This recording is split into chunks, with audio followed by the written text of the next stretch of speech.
Assalamualaikum warahmatullahi wabarakatuh. Perkenalkan, nama saya Anissa Suraya dari kelas 2A dengan NPM 0017.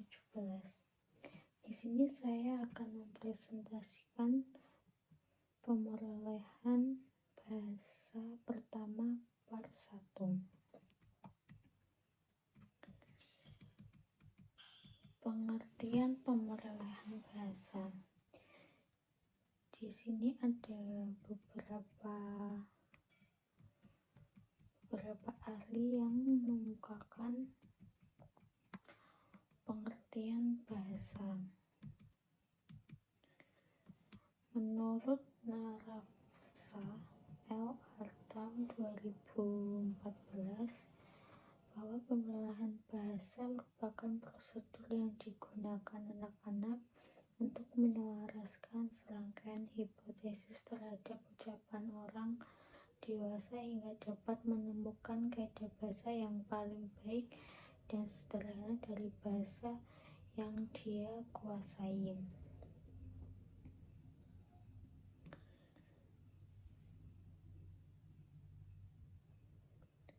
Dalam hal pemerolehan bahasa, pelajaran bahasa tidak menyadari bahwa sedang berupaya memperoleh bahasa, tetapi ia sadar sedang menggunakan bahasa tersebut untuk berkomunikasi.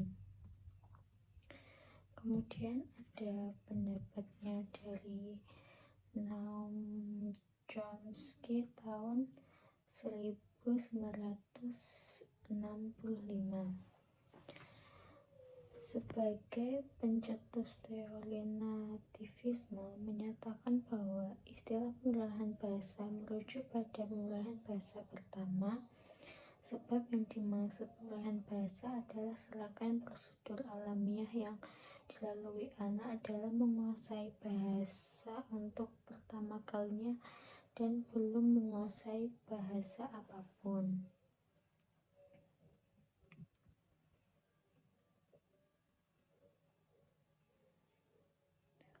Sebab yang dimaksud pemerolehan bahasa adalah serangkaian prosedur alamiah yang dilakukan anak dan menguasai untuk pertama kalinya. Senada dengan pendapat tersebut, selanjutnya adalah pendapatnya Darjowidijojo tahun 2014 juga menyatakan bahwa language agent question merupakan sebuah prosedur penguasaan bahasa yang dilakukan anak-anak secara natural dan tanpa perencanaan pada waktu dia belajar bahasa ibunya. Maka dari itu dapat disimpulkan bahwa pemerolehan bahasa adalah sebuah proses yang sangat panjang dalam menguasai bahasa untuk pertama kalinya, sejak anak belum mengenal bahasa hingga fasih berbahasa.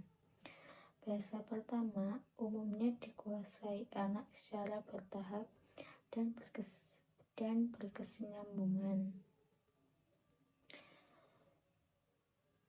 dalam rentang usia 0-5 tahun. Setelah bahasa pertama diperoleh, maka pada usia tertentu anak atau orang dewasa akan mencoba menguasai bahasa berikutnya yang disebut dengan bahasa kedua. Terkait penguasaan bahasa kedua, ada beberapa pendapat, terutama penganut teori nativisme, menyatakan bahwa bukan pemerolehan bahasa. Hal ini dikarenakan istilah pemerolehan bahasa memiliki ciri-ciri sebagai berikut. Yang pertama, terjadi secara alamiah. Yang kedua, tanpa perencanaan. Yang ketiga, berlangsung tanpa disadari. Yang keempat, diperuntukkan bagi bahasa ibu. kelima, terjadi secara tidak formal. Yang keenam, berlangsung pada usia periode kritis. Adapun penguasaan bahasa kedua terjadi setelah penguasaan bahasa pertama. Dilaksanakan secara sadar, berlangsung dalam situasi formal yang berbagai perencanaan dan umumnya terjadi setelah masa kanak-kanak. Sebagai contoh penguasaan bahasa Inggris, bahasa asing yang menjadi salah satu mata pembelajaran di sekolah. Berdasarkan hal tersebut, maka penguasaan bahasa hanya dapat dikatakan sebagai pembelajaran bahasa, bukan pemerolehan bahasa kedua. Selanjutnya ada pendapatnya dari Char tahun 2012. Juga menjelaskan bahwa pemilihan bahasa berbeda dengan pembelajaran bahasa atau language learning. Pembelajaran bahasa berkaitan dengan proses-proses yang terjadi pada waktu seseorang anak mempelajari bahasa kedua setelah dia memperoleh bahasa pertamanya. Pemilihan bahasa pertama oleh anak-anak dapat bersifat eka bahasa dan dwi bahasa. Pemerolehan bahasa pertama bersifat eka bahasa terjadi apabila dalam proses pemerolehan bahasa anak yang menguasai satu bahasa saja. Namun, apabila anak menguasai dua bahasa sekaligus, disebut sebagai pemerolehan bahasa yang bersifat dwi bahasa. Pemerolehan bahasa pertama anak di Indonesia umumnya bersifat eka bahasa, di mana bahasa pertama mereka sama dengan bahasa kedua orang tuanya dan bahasa orang-orang di sekitarnya. Contohnya, anak-anak yang terlahir dari orang tua berbahasa Batak dan lingkungannya sekitar juga berbahasa Batak, maka bahasa pertama anak tersebut adalah bahasa Batak. Pemerolehan bahasa pertama bersifat dwi bahasa terjadi pada situasi tertentu di mana bahasa kedua orang tua berbeda dengan bahasa di lingkungan sekitar anak. Anak-anak mendengar, menerima, dan mempelajari dua jenis bahasa dalam periode yang sama, meski dengan prosesi berbeda, dikarenakan berlangsung secara alamiah dan usia anak masih dalam periode kritis. Pada akhirnya anak akan mampu menguasai kedua bahasa tersebut meski mengalami keterlambatan penguasaan bahasa kedua bahasa tersebut pada salah satu bahasa.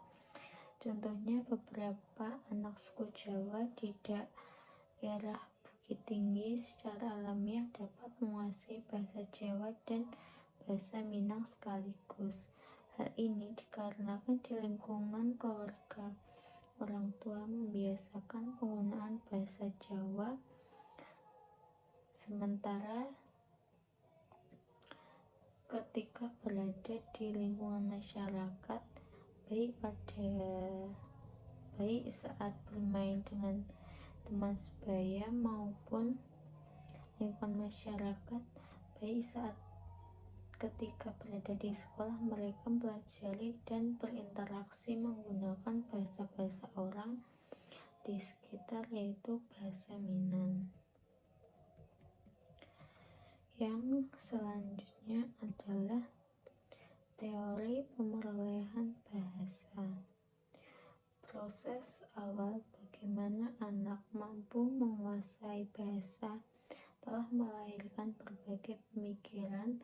Hal ini didasarkan oleh perbedaan sudut pandang dalam mengkaji fenomena tersebut. Sejauh ini terdapat 4 teori pemerolehan bahasa yang cukup menarik untuk dikaji. Yang pertama ada teori pemerolehan bahasa behaviorisme, nativisme, kognitivisme, interaksionisme. Di sini kita akan membahas 4 pemerolehan bahasa tersebut. Yang pertama kita akan membahas teori pemerolehan bahasa behaviorisme. Ada pendapat beberapa ahli mengenai teori pembelajaran bahasa behaviorisme ini. Yang pertama dari Brown Levison tahun 1987 menjelaskan bahwa pendekatan behavioristik berfokus pada aspek langsung dari perilaku linguistik atau respon yang dapat diamati secara terbuka.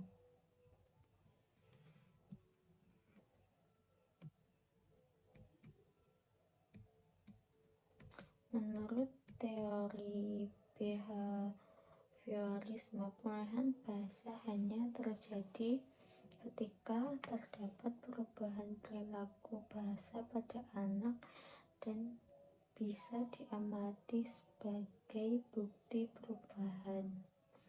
Teori behaviorisme melihat pemerolehan bahasa sebagai seperangkat kebiasaan mekanis yang dibentuk melalui proses imitasi dan pengulangan akibat adanya stimulus yang diberikan lingkungan bahasa. Manusia memperoleh bahasa melalui pengulangan bentuk dan ujaran yang sama sampai menjadi kebiasaan. Anak-anak juga meniru suara dan pola ujaran yang mereka dengar setiap saat.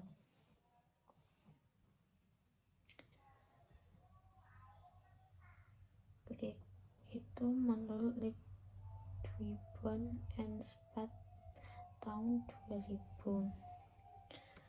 Berikutnya ada menurut Skinner tahun 1969 berpendapat bahwa kaidah gramatikal atau kaidah kebiasaan adalah perilaku verbal yang memungkinkan seseorang dapat menjawab atau mengatakan sesuatu meskipun anak dapat berbicara, tetapi itu bukan karena penguasaan kaidah, sebab anak tidak dapat mengungkapkan kaidah bahasa, melainkan dibentuk secara langsung oleh faktor di luar dirinya yang senantiasa memberikan masukan dan mempengaruhi. Kemudian ada teori pemerolehan bahasa nativisme. Di sini ada 3 ahli yang memukakan tentang teori pemulihan bahasa nativisme. Yang pertama dari Noam Chomsky tahun 1965, yang merupakan pelopor teori nativisme, mengatakan bahwa istilah bahasa hanya cocok disematkan pada manusia karena binatang tidak mungkin dapat menguasai bahasa anak.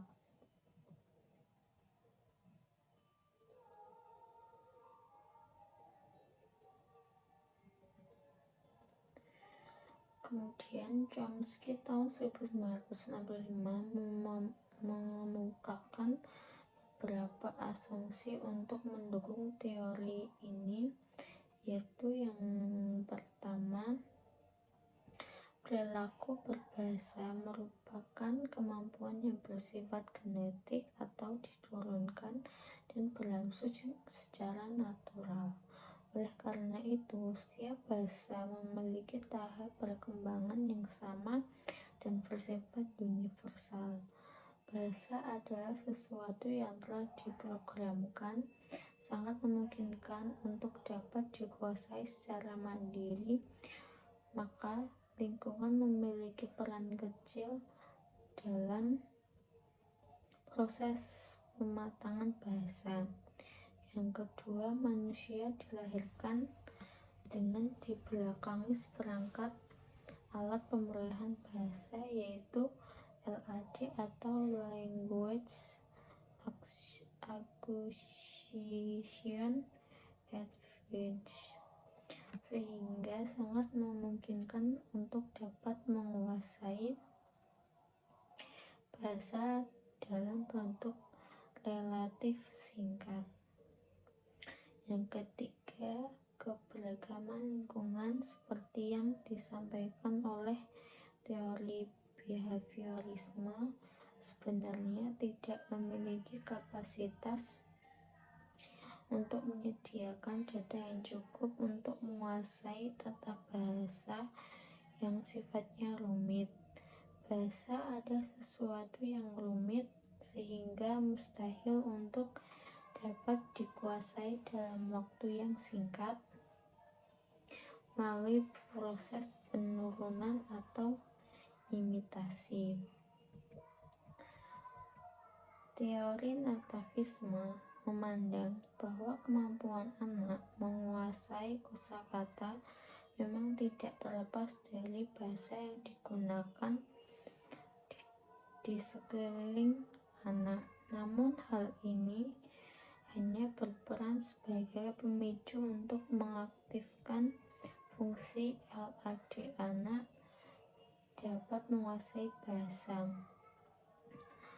Kemudian ada pendapatnya dari Kristiati and Karmadevi tahun 2014 menjelaskan bahwa jika manusia tidak memiliki alat terprogram secara kodrati, maka tidak mungkin anak-anak dapat menguasai bahasa yang disuguhkan secara alami.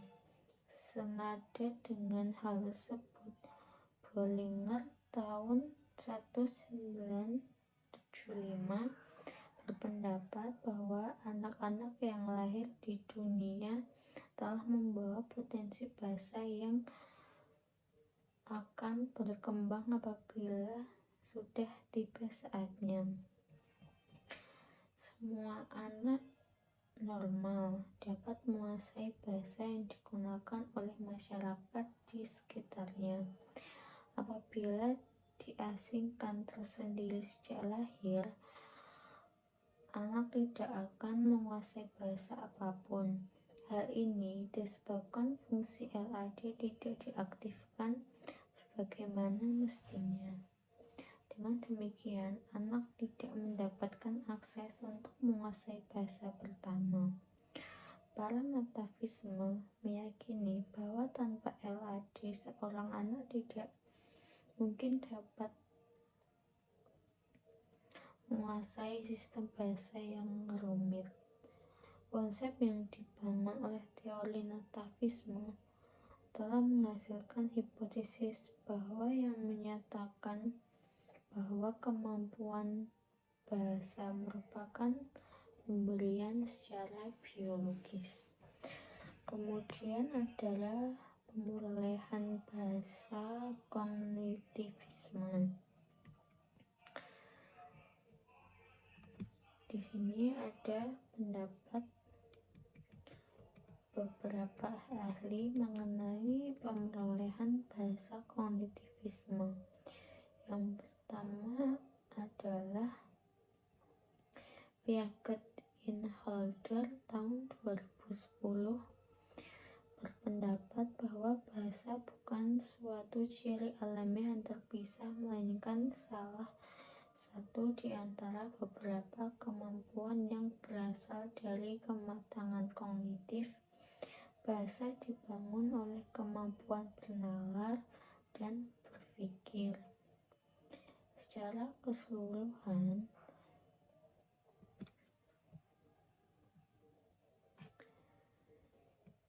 Piaget and Henle berkembang bahasa anak harus berlandasan pada perubahan yang lebih umum di dalam kemampuan kognisi. Perkembangan kognitif anak merupakan dasar dari perkembangan bahasanya, sehingga urutan-urutan perkembangan kognitif menentukan perkembangan bahasa anak.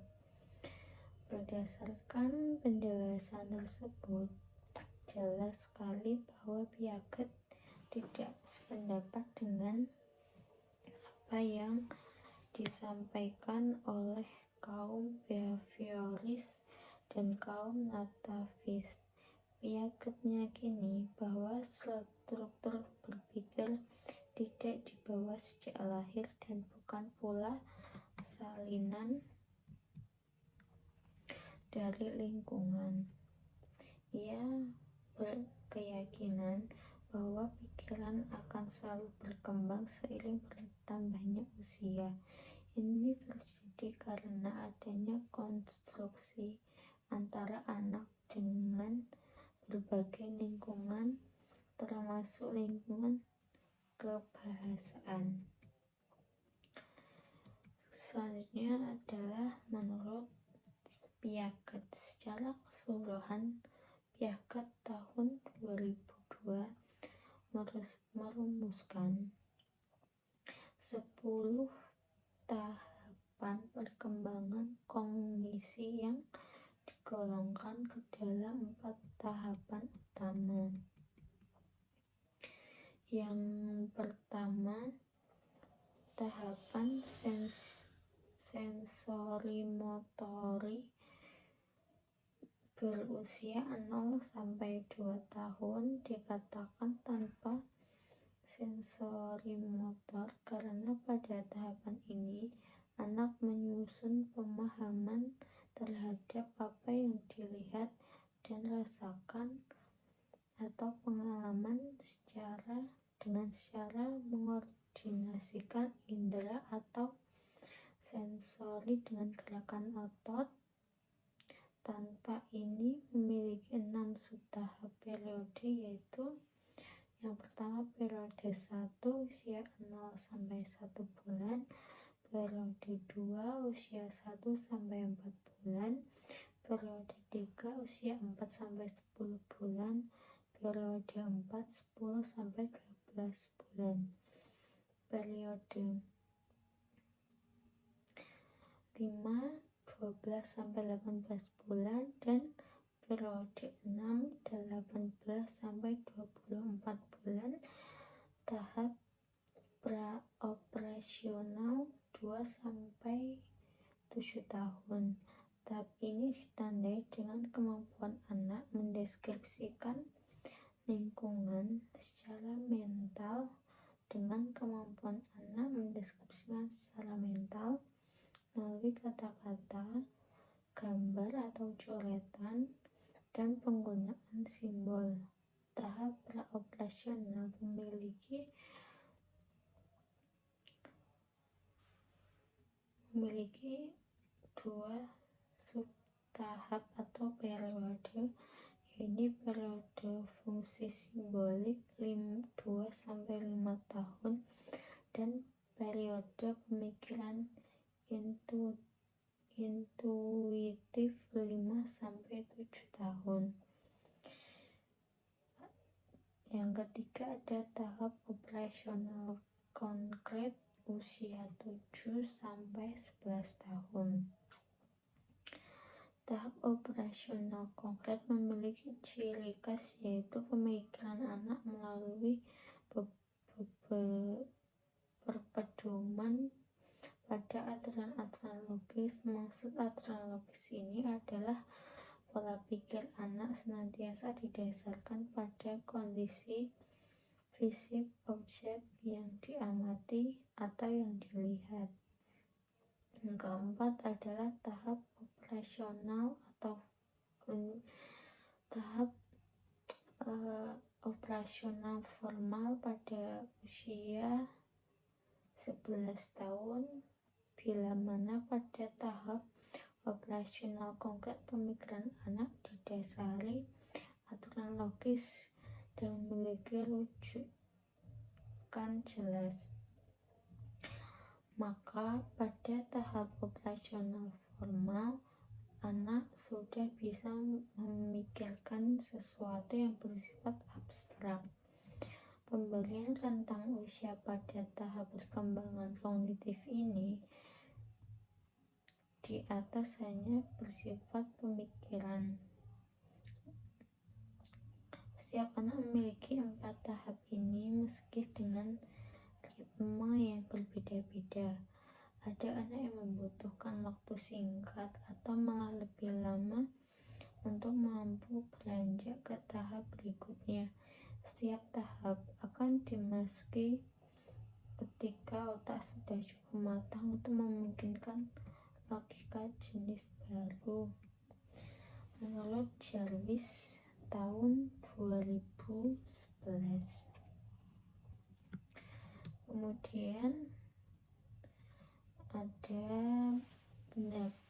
Kemudian adalah pemulihan bahasa interaksionisme.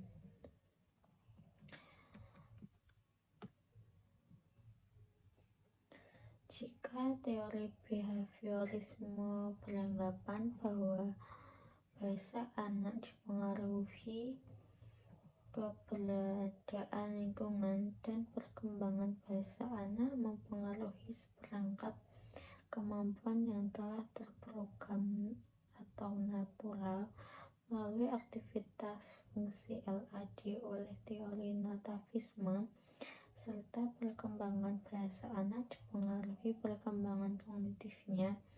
Menurut teori kognitivisme, maka teori interaksionisme beranggapan bahwa pemulihan bahasa anak merupakan hasil interaksi antara kemampuan mental, pembelajaran, dan lingkungan bahasa.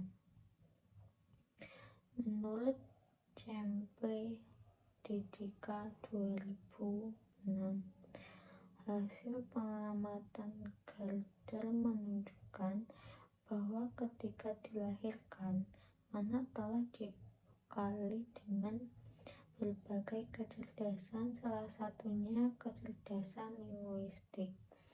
Namun dalam hal bentuk bahasa dan ragam bahasa tidak dapat dipungkiri bahwa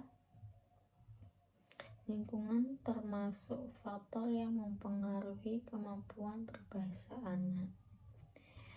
Teori interaksionisme berpendapat bahwa pemulihan bahasa sangat berhubungan dengan adanya interaksi antar masukan atau input lingkungan dan kemampuan internal yang dimiliki pelajar.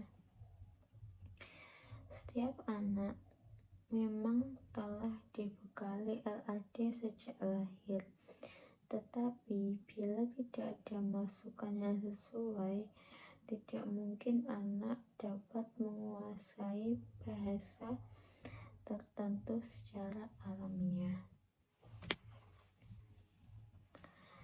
berikut presentasi dari saya. Jika ada kurangnya mohon maaf. Terima kasih. Wassalamualaikum warahmatullahi wabarakatuh.